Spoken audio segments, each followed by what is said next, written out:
All right, happy Tuesday. We're going to get down to the nitty gritty of the next to last lecture on abrupt climate change. And we're going to think about how predictable it is. Last time we talked about rates, how fast that the Earth's natural warming events could transpire, and then potentially how fast we might force it with CO2. I want to bring up sort of a different topic today because all of the predictions about CO2 are based that it's going to be a fairly simple relationship between the amount of CO2, temperature and CO2 are directly related, and it's not quite that simple. And the natural system has another lesson for us in that regard. All right, before I get started, any questions? Besides, where is everybody? Yeah, all right, I don't know the answer to that. But what I do want to know is why are you not going to advance for me? Want to comment on the assignment that we did. I think we gave conflicting instructions rather to compute the rates in centuries or decades. So there's a handy dandy little chart, and so it didn't really matter which you used because it was a comparison. But those are the numbers we got.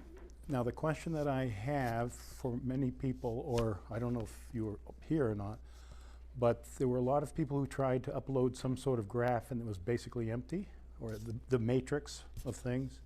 Did anybody here have that problem? In other words, I think people were doing work. I could tell from the subsequent, were doing work, but there was nothing showing up in the graph. And I don't know why that was. Anybody have any insight? No. Okay. Well, then let's dismiss that and get on. I'd like to spend a little bit of time not looking forward, well, kind of looking forward. The forward is this climate variability, but there's a trend to it. The variability is the short-term stuff that we're seeing naturally, and they understand that mechanistically wise and to some extent process-wise, that no prediction is going to be a straight line. They're going to have some noise bouncing in it. But there's a natural, that's a variability of the system. I want to talk about things that aren't variable today and may not produce this simple, rather simple projection of the first. The reason that this line is somewhat predictable here is because it's a system we call deterministic. And I'm going to give you an example of what a deterministic system is, then I'm going to show you that climate, or suggest that climate's not one of those. And if it's not one of those, it has implications for the predictability, basically. And so we've been looking at components, we've been looking at individual parts of systems, we see how they work, how they link a little bit together. And what I want to do is take it to a deeper level, that there's something called deterministic and non-deterministic systems. The short answer is that deterministic, you can predict it. The non-deterministic, you can't predict absolutely. And I'm going to make the case that climate's one of these.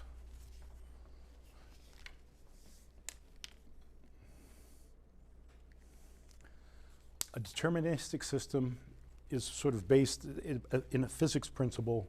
It's the concept that if you start with the same starting values, you'll get the same results all the time. So the example is, take a ball and shoot it out of a cannon. As long as I have the exact same gunpowder, the exact same ball, the same angle to the cannon, same air temperature, blah, blah, blah, blah, blah, the cannonball will land exactly in the same place every time, time after time after time after time. And so that follows Newton's laws. He predicted that, could have predicted that 100 years ago, or more than 100 years ago. All right. If you slightly change some of the starting conditions, a heavier ball, lighter ball, it'll change, but the next cannonball will get the same thing. All right, let's put our thinking caps on for a minute and think about other deterministic systems. When we were talking about anything that we've talked about that might be a system that would be very predictable. Some of the things that we've talked about that would be predictable. We talked about water baths, and we could predict the ups and downs of those because it was simple algebra. That assumed the system had a simple response, right? What's a deterministic system, though? I want to do the same thing every time I set it in motion. Your car, is your car deterministic? I don't know if my car is. I think we're looking for more general answers. Cars in general versus yours specifically. Probably. All right, in the sense that if you put it in forward, it should go forward all the time. Yeah. Now, what if when you put it on the accelerator, does it always accelerate the same amount?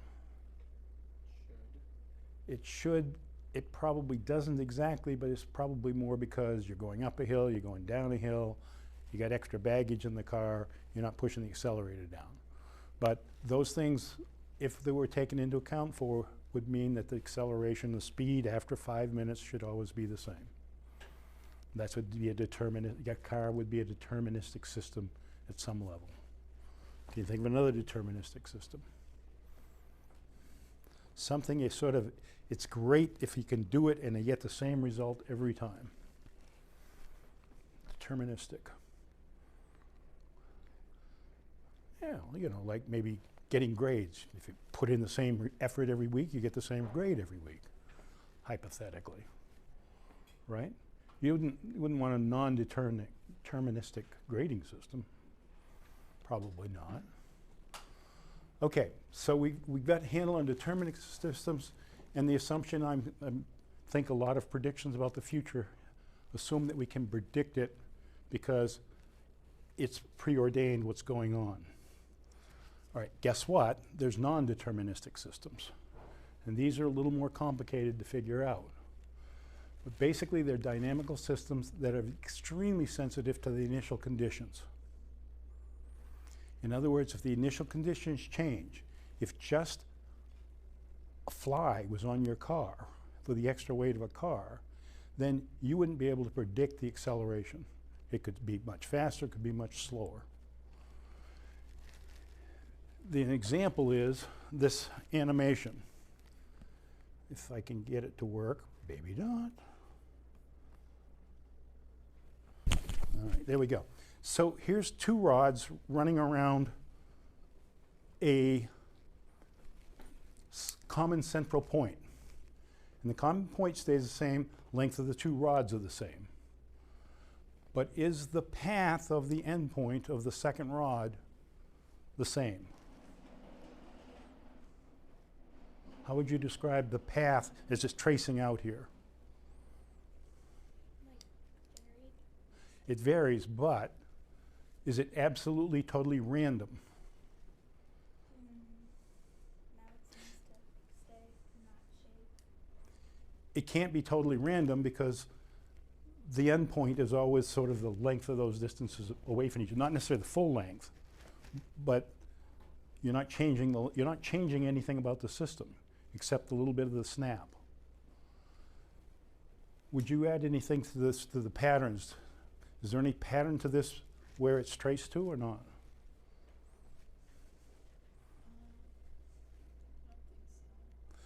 What about just this notion here that there's always sort of there's a place here that it occupies in what they call the space of this. So it never goes up here,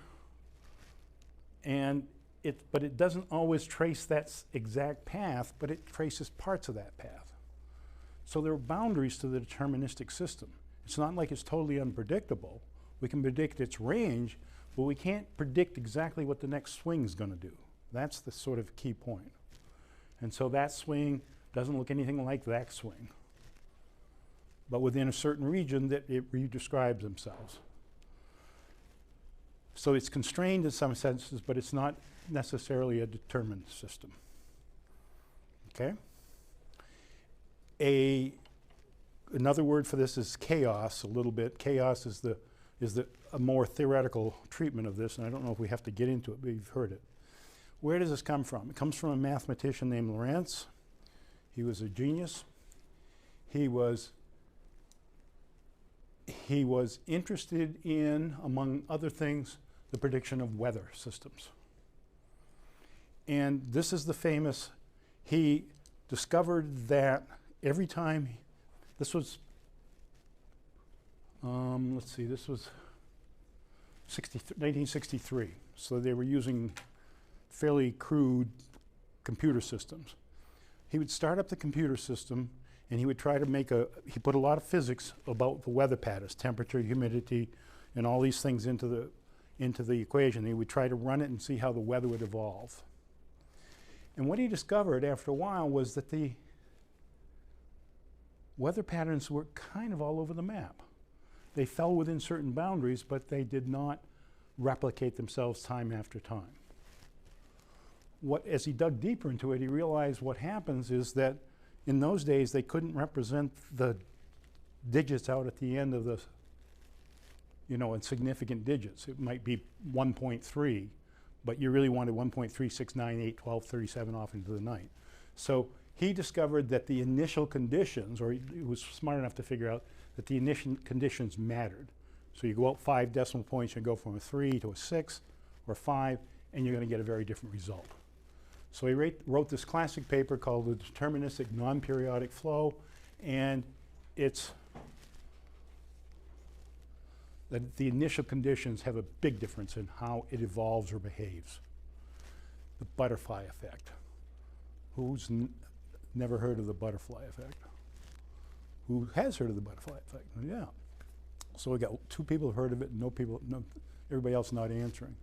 So the butterfly effect goes basically that it's what might happen to the price of the stock market in the New York Stock Exchange depends on whether this butterfly in Brazil flap exactly how it flaps its wings. In other words, it's a very removed system, because the butterfly flapping will do something else to do something else.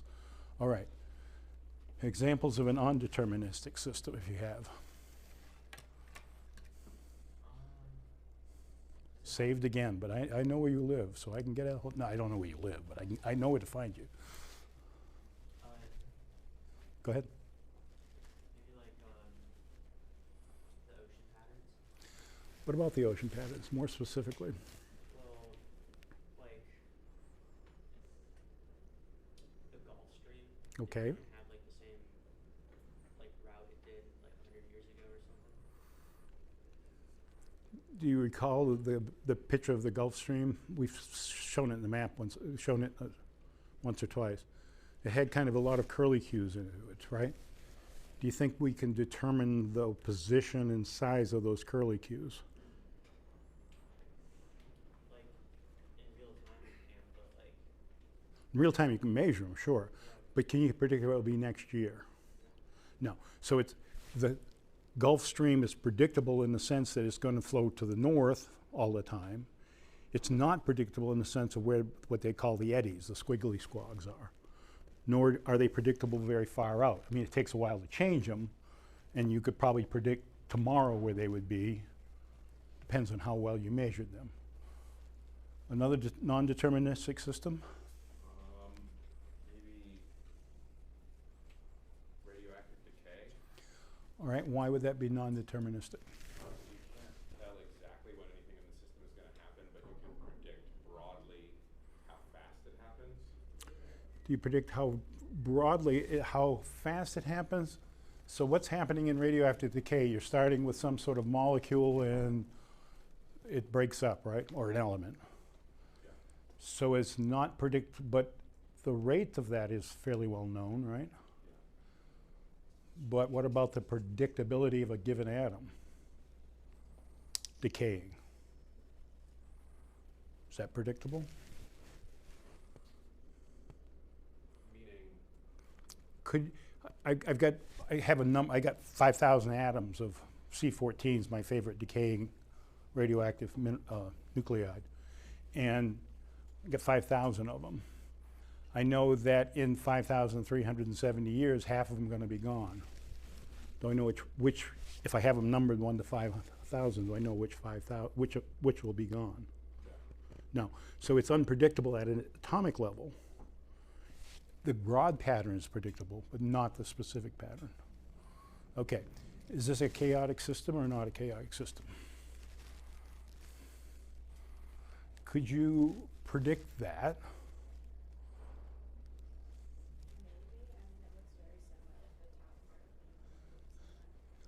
Say that a little louder, please. Maybe because everything looks very similar as if the Everything's going someplace. Which way is it going, by the way? to the left. Actually, I think these patterns here tell me it's going that way. But could I predict, and that's a system, actually it's a river system covered in snow. And so do you think I could predict where this branch will be next year? Maybe not. And so that part of the problem is it's this, because it's a fluid, it's less predictable than a non-fluid. I mean, that's covered in ice, so it's not really moving right now. But this is a pretty, it's an intrinsically interesting pattern. But you could fly over the same area 50 times and you won't get the same pattern. Nor would it be easy to predict that that little island there will be that exact same shape. Virtually impossible. There would be islands of that size, there would be over here, there would be someplace else. You could categorize it statistically, but you couldn't predict it. All right, so that's Lorentz and the butterfly in non-deterministic systems. So what I'm going to go with the notion that how long is it, how good are the current weather systems? How many days, when you look forward for weather forecasts, how many days do they give you that they're predicting the weather for? I think it's like almost 2 weeks. They give you 2 weeks. Have you ever tracked it and see how valid it is after 2 weeks? Not usually. Well, I can tell you that it's not that accurate. So weather system, it's easy to predict this afternoon. It's less easy to predict tomorrow, but they're doing pretty well. And as it goes longer and longer, the ability or the accuracy or the skill, they call it, of being able to predict the weather goes down because it kind of changes. So is that a deterministic or non-deterministic system? Is it non-deterministic? Excuse me? Non-deterministic. Non-deterministic. If it were a deterministic system, they could give us a weather forecast for the whole year, for the next year. And they could tell us exactly at 12:03 it's going to rain here. Not a chance of that happening. Nor would building larger supercomputers get that much better. Because, again, the butterfly could flip its wings, set up a current that does this, does that, does that. So the initial conditions change between now and a year. The weather systems, they run, if you listen to them, they'll talk about, they'll do another computer run. So they'll take the conditions as they are today, they'll measure, they measure thousands of things, and they'll make a prediction, and the physics will work, but it'll break down after. They won't even bother to try to tell you 2 weeks ahead, and probably, I'm skeptic of anything about over a week anyway. So anyway, the philosophical question, if we can't predict weather for 2 years, what are our chances of predicting climate? Not too high. But climate's the average of the weather. So shouldn't I be able to predict the average behavior better than the specific behavior? Yeah. Maybe. Depends on if the system wants to stay in a behavior, stay within those bounds. And that's the maybe or maybe not. Okay, I want to talk about mode shifts, and I realized after I got going here that I didn't make a nice graph of it. So let me so if this is a time series, and it could be a climate or a meteorological thing, and most of the time it does this. It bounces around, and we can see thousands, you've seen thousands of graphs like that. There's a mean, and everything's happy, and it's in that. It doesn't really get out of sort of this envelope, you could call it. All the time the temperature stays in the same range. I mean, these variations might be as short as a daily cycle, or they might be a yearly cycle, or whatever. But it stays in that range. And the line then can predict it. It can predict that, well, I can't predict that it's going to be this versus this, but I can predict the average will be there. It's possible that that same system has a trend to it. In other words, it's increasing like this. What would be an example of a trend that looks like that? It's kind of oscillating, but it's increasing. Is there any system you can think of that might be doing that? The temperature is doing that. It's trending, and there's an envelope, and we can sort of predict it, or theoretically, and that's what you were calculating was the rate of those temperature changes or predictions for the future. Now, what I'm talking about with mode shifts, so this is a mode.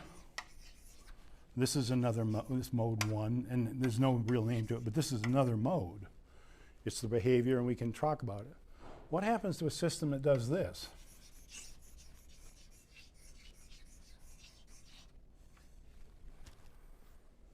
How would you describe that system?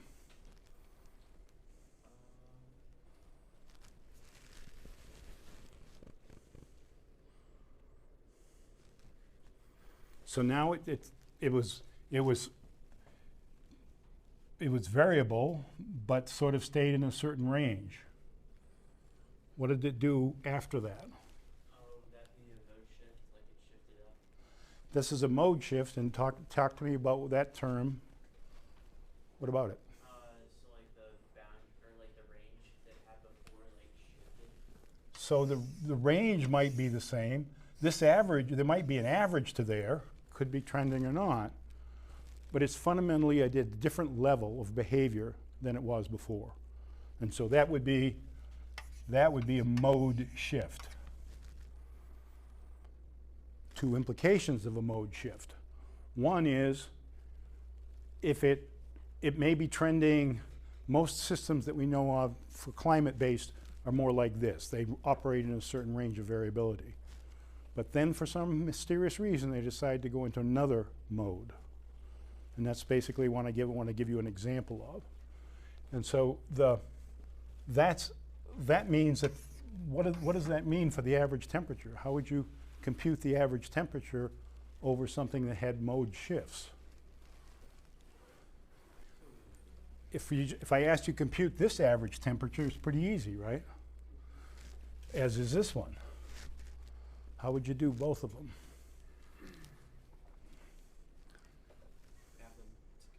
You can add them together. But would it mean anything? You would get an average.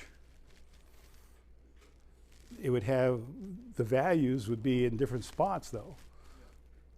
But would you want to try to use that average to predict what's going to happen?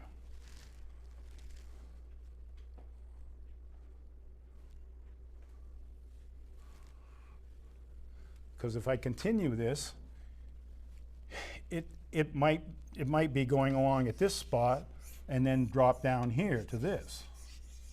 So again, I can compute the average, but I can't predict if the average is going to flip or not. Second point is the transition's fast. It's happy, happy, happy. It's not. Or it's happy in a different mode. Mode 1, 1, 1, 1, 1, 2. Very fast. Instant would be a little bit stretching it. And part of the reason boils down to the fact that there's something called turbulence. And Einstein is quoted as having said, if he could ask God one question, he'd ask him, why turbulence? So here's the example that you raised earlier today, the eastern coast of the US, the warmth of the Gulf Stream, and it's going to go around Florida and it's going to head that direction all the time, but will it ever have this exact configuration again? Probably not. Will it have some similar? Sure. Is it in the minor details? Well, I don't know about that. But there's a turbulence. turbulence, here's a little plane running around. There's a vortex here. What would be the chances of predicting exactly this pattern? Maybe pretty low. The fact that he's got a vortex behind there is happening all the time, but the actual atoms that are, or the little gas in this case, yeah, is it dark to that, and is it medium exactly in there? Very low predictability. Turbulence. Another example of turbulence. Everybody's ignoring me today. I'm going to go back to you. So this is called an experiment where basically warm water is being pushed into something, sort of like this. And does that system look predictable or non-predictable? Deterministic or non-deterministic?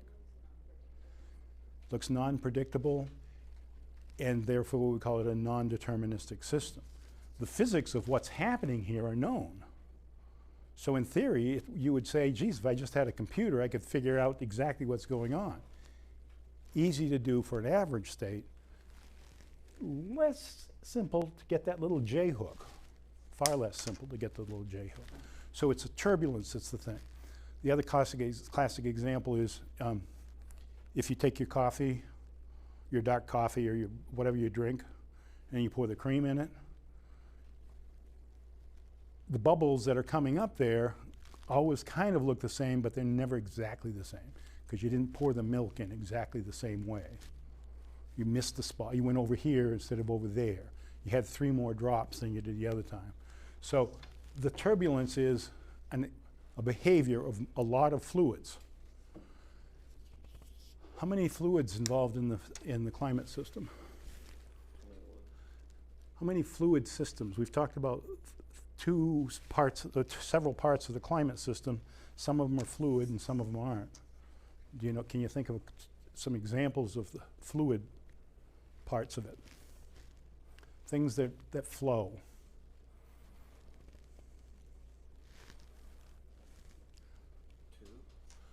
Oh, I've already hinted that there's 2, right? But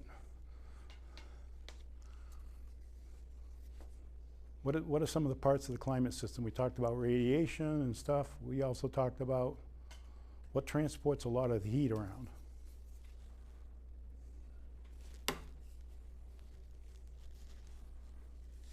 The oceans? The ocean, the air, and Oceans and air. They're that's all. those are the 2 moving parts. This system is non-deterministic. The air moving around, because it's a fluid, is also subject to turbulence, and therefore it's not deterministic.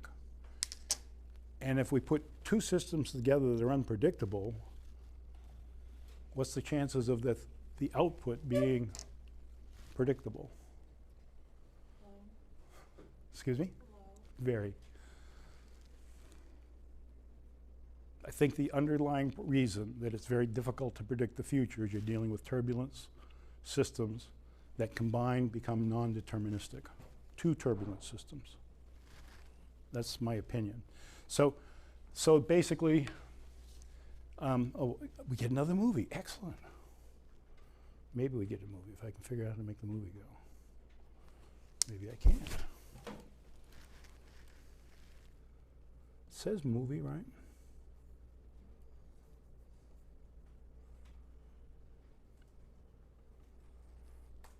Do we want to?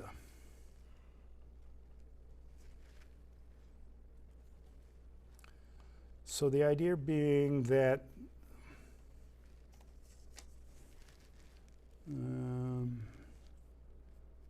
the atmospheric system, come on. I can't find the movie now. All right, bail out on that really fast. I have to hit it at the right spot, right? Maybe. All right. The point is, here's the western U.S.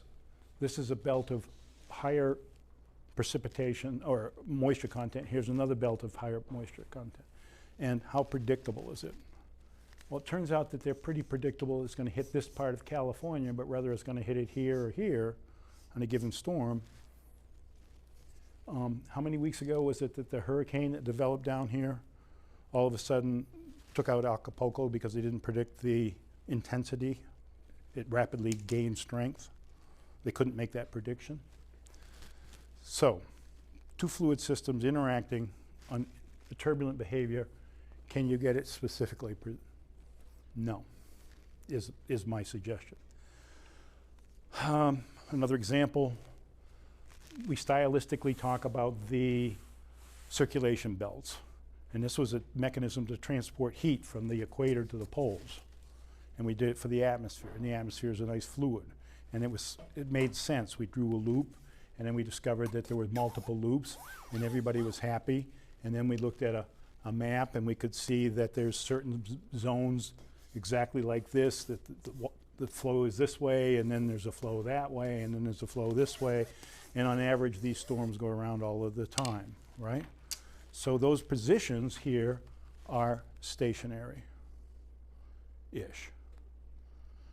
Now, what happened? Can you imagine that if these belts were to shift ever so slightly? What would that imply about this?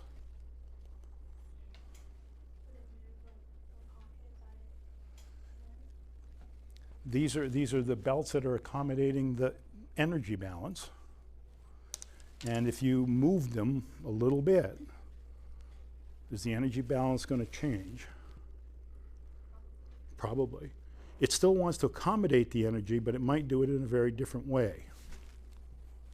These both accommodate the energy, but the resulting temperature differences, like the atmosphere takes more heat than the oceans, therefore the atmosphere is hotter, but it does its job at a hotter temperature. That's where I'm going to go with this here now. So this geometry of a fluid's not easy to fix in space. And so what if we could change the geometry of the Earth's circulation belts? And so this is what that's why we were setting up a mode shift, and then we have to ask, well, do we observe this?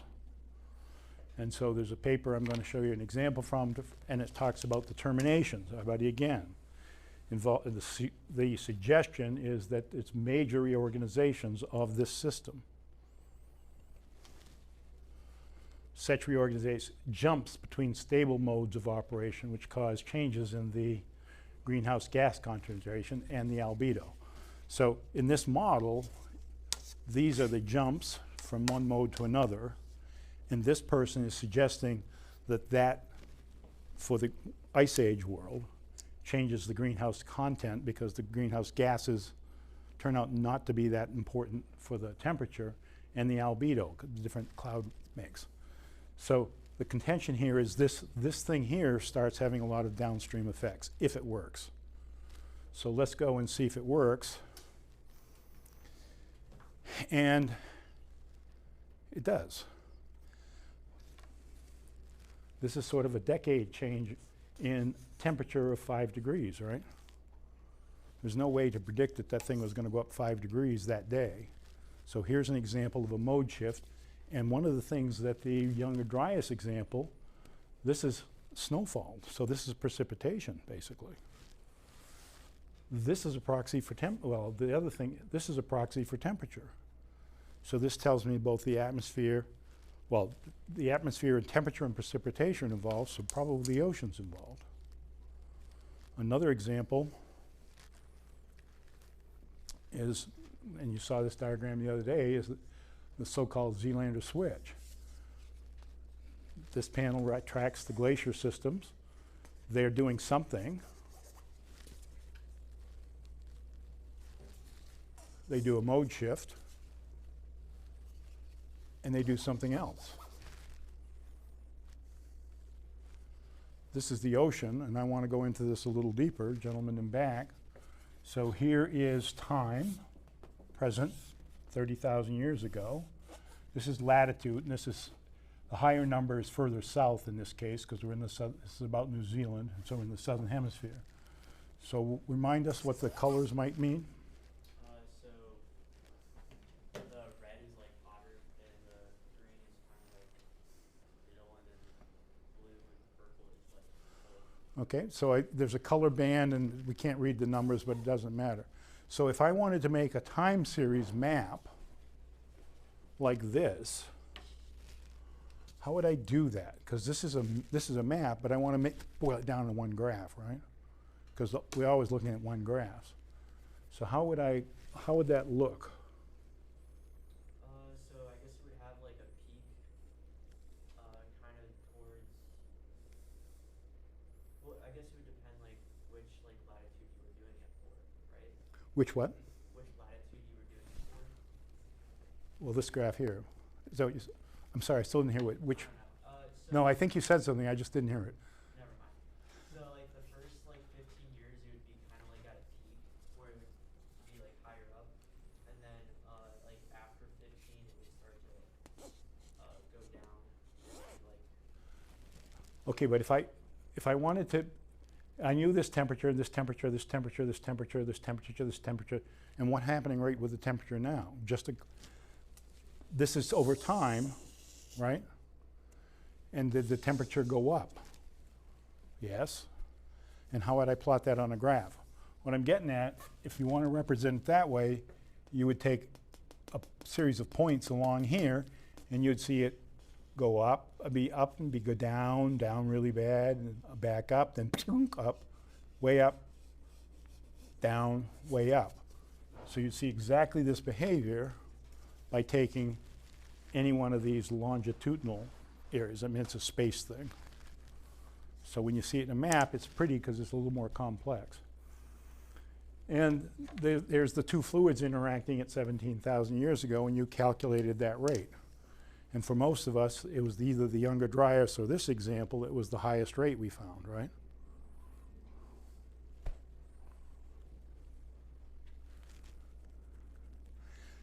Does it make sense to calculate rates if it's a mode shift? Why not? Because really you have two rates, and taking the average of both of them just gets you a useless number somewhere in the middle.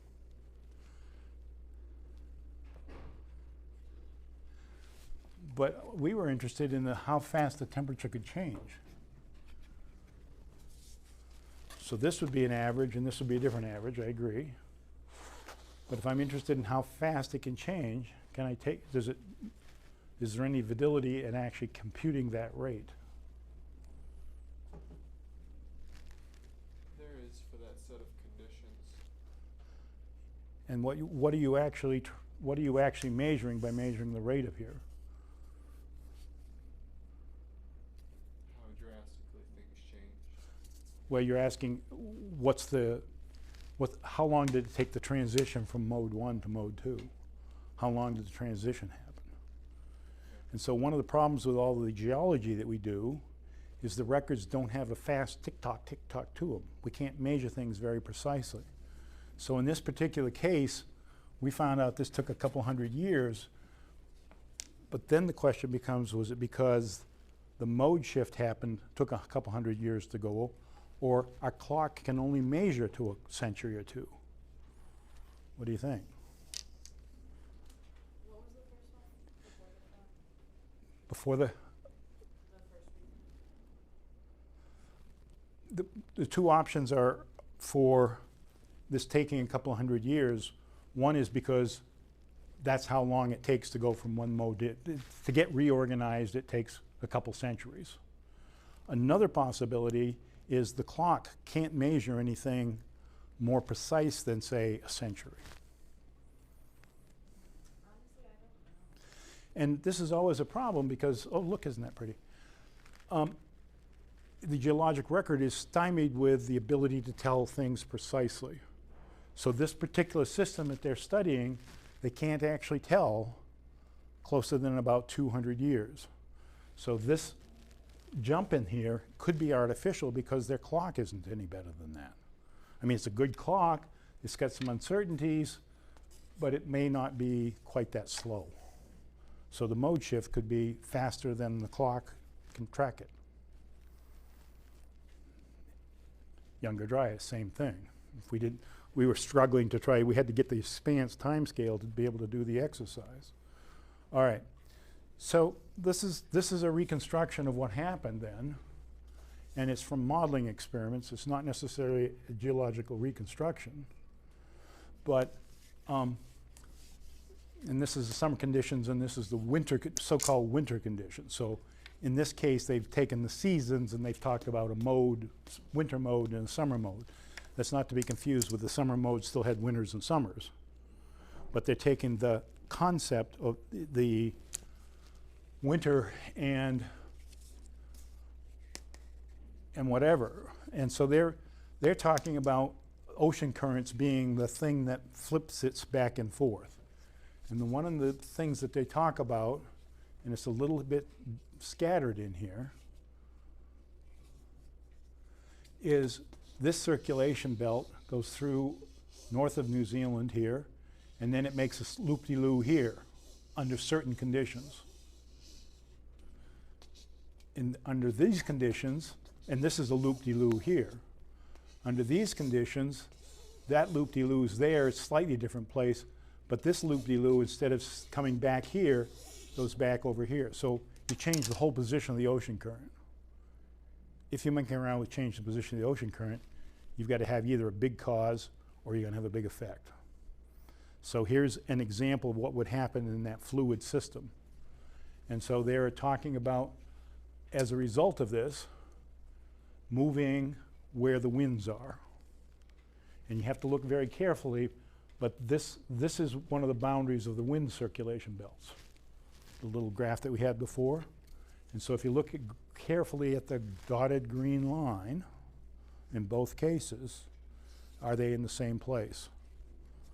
That's where a boundary between wind conditions are.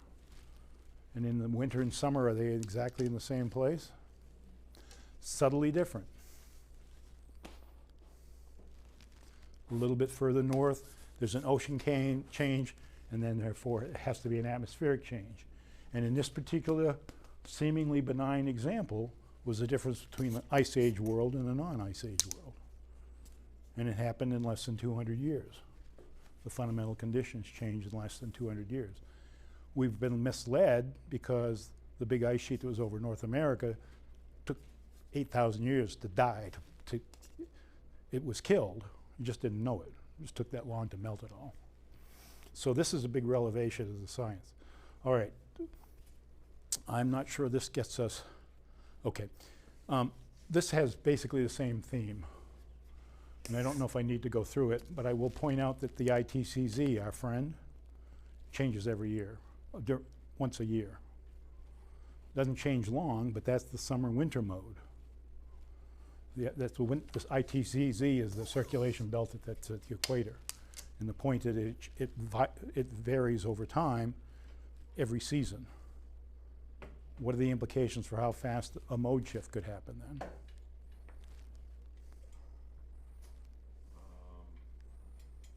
If the circulation belts can change every season, I mean, that means a mode shift could happen every season. a mode shift could happen in a season. This might be the winter, summer, winter, summer, winter, summer. This would be a different winter, summer, winter, summer. Okay? Questions? This is my song and dance there. This slide's probably out of place, but this says, this happened in a decade. We had problems measuring it, but it's a decade. So actually going from an Ice Age world to not didn't happen overnight or in a season. Took a decade, maybe. All right.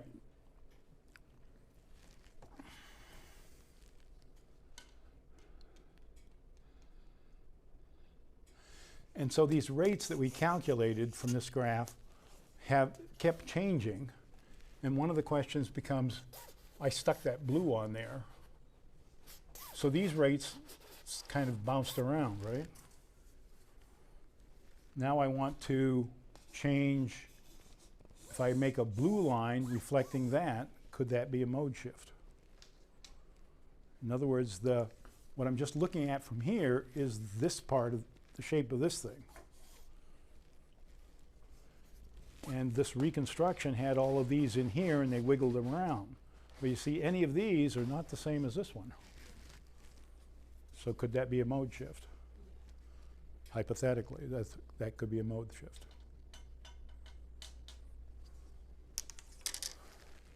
Now, if we want to take it down just a little bit tighter in time, here's the different months of the season. Here's the temperature anomalies relative to some zero. If you look at each one of these as a yearly average. And if you look at these start basically 100 years ago, and then they progressively get warmer. So you can see the warming of the planet that we just walked is like this, right? And any one year might trace here, and then it might trace there, and then it might go back, and it might, but the general pattern is up and down. So that's the trend, and each one of them is a certain wiggle.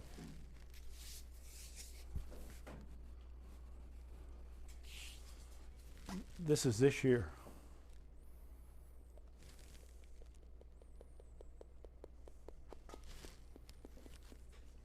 How would you describe the behavior of this year's temperature relative to the 100 years before it? We're not through the year, so that's why there's no data points over here. But this is October. Higher than all the other years, like it starts at a higher temperature. Started high and then got hotter. And so September was like the hottest September ever. This month was, for that month, July was hot. March was hot.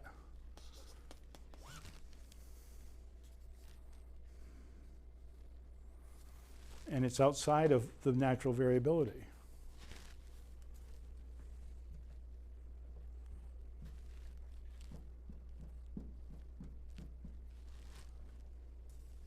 All right, let's talk about the assignment and we can get out of here. Is that fair enough? And the assignment, precipitation, same thing. This is a slightly different representation, but this is the temperature, this is the amount of moisture in the atmosphere, basically. Again, it's going up.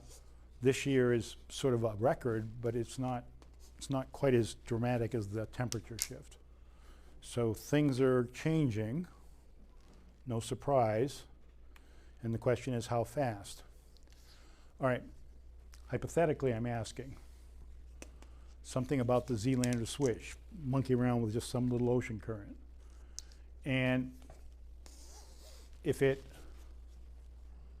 were operating today, necessarily, it would imply a far more rapid warming than we would predict, which is the whole point of the non-deterministic system. Wouldn't be a surprise that it happens.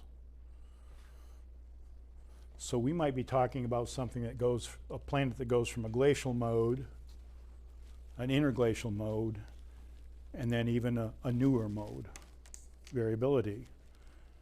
I'd like you to read that particular piece, if you can get it, because it articulates these ideas here. And then I'm asking you philosophically, are we in the mode shift? Is mode flip like the mode switch the same thing? Say that again, please. Is mode flip is the same thing as the mode switch? The mode switch and flip would be the same thing, right? And the example we used in the geologic record was a larger scale, was seemingly larger scale. We don't know. The implications we're trying to get at is well, that's what I want you to think about. If the system more behaves like, instead of this, it behaves like this. It's been like this. Could it decide it wants to do a mode shift? And these are all your opinions, basically. So there's not going to be many wrong answers to this. But we want you to articulate it. Is that fine? Is that good? That link I just opened it is empty. It's empty? Yeah. We can go to the Yale climate connections, but You should be able to. I thought I tested it this morning. so, good. I just got it.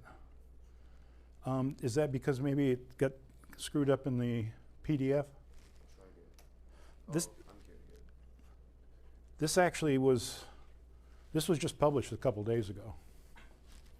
15th. Did you find it? Anybody else find it? Okay, anybody else make sure everybody can get it or whatever? Questions for me? Is the pick one and explain it in depth, the last question, is that about one of the implications? Yeah, I'm asking you to think, okay, there's implication A, B, and C if it's really, really fast. If we are experiencing a mode shift, and I'm assuming that we are just to think the exercise through. Last time I asked you about the rates, the implications of the rates, and we didn't answer that as clearly as we could have. I'm asking you, what are the ramifications of this behavior?